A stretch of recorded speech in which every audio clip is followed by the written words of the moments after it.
রান্না বসাবো তো। বুঝছি।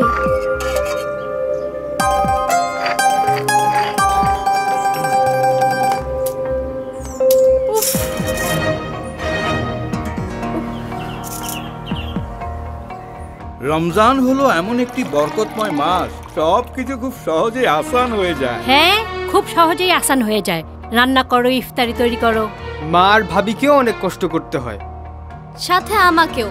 মশলা বাটো, পেঁয়াজ কাটো, রসুন ছেঁচো, আদা ছেঁচো। আমার অসুবিধা হচ্ছে না মা।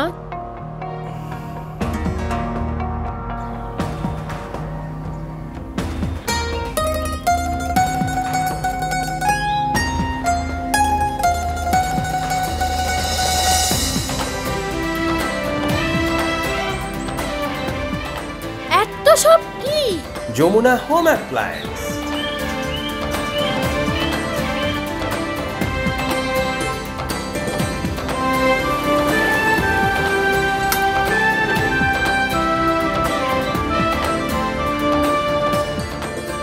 সংযমের এই মাসে আসুন, পরিবারের সবাই সহযোগিতার হাত বাড়িয়ে দেই। রমজানে আপনার প্রিয়জনের কষ্ট কমাতে ব্যবহার করুন যমুনা হোম অ্যাপ্লায়েন্স। রমজানুল মোবারক।